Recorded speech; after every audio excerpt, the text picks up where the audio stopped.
Hi, it's Emiko with HTV, and we are here on the floor at the Hammond booth at the 2017 Winter NAMM show. And I'm sitting here with fellow Hammond brother Brian Charette. Hi, Brian. Hi, how are you? I'm good. How are you? Always good to see you. I'm feeling pretty good. Brian just did a new record out, and he's been playing up north in San Francisco. You've been all over the place. Brian is a solo artist and a phenomenal Hammond player, and today he's going to talk to us a little bit about how the new XK5, which is our new top-of-the-line product that we have out, has really sort of changed.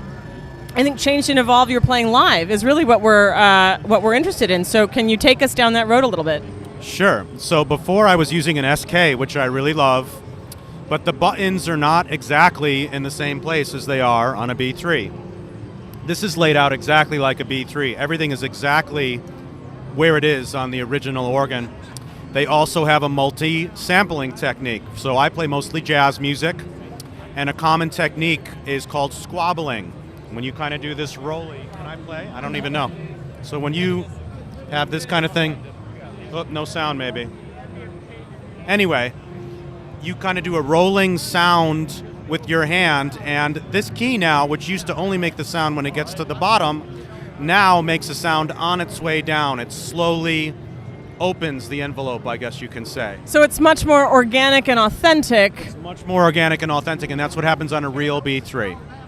So when you're doing this technique, it sounds more authentic than it ever has on any other instrument that I've ever done it on that's not a B3.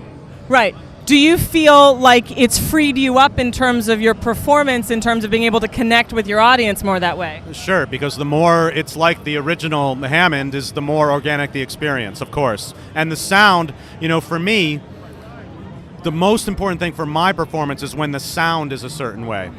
So it makes me feel very still and calm, so I can have no middleman between my thought of the music and it coming out.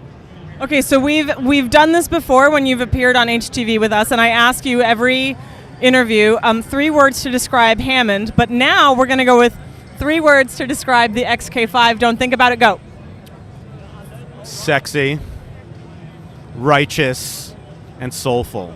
Woo! Those were good, Brian. Oh my goodness. All right. If you had any advice to give anybody that's looking to jump from an SK1 or an SK2 to the XK5, what are some things to look out for and to immediately explore? Definitely this multi-sampling. I think it has more effects on it now. Even though I haven't gotten deep into the effects, I think it has a lot more effects.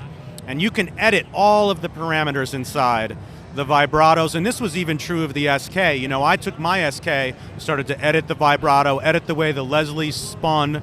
I would take the different organs and combine them with different Leslies, depending on what I'm going for with a sound. If I'm going for a rock thing, I would use a different Leslie than a 122 model, let's say, or a 145.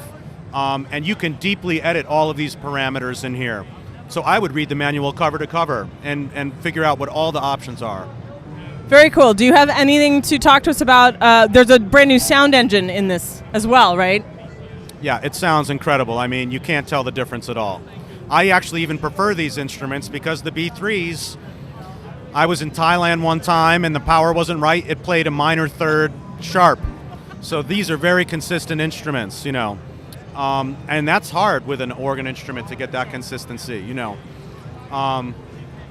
Very cool. Well, thank you so much for joining us on HTV. And everybody, please check out the XK5. We have more artist profiles coming up very soon. Thanks for watching. See you next time.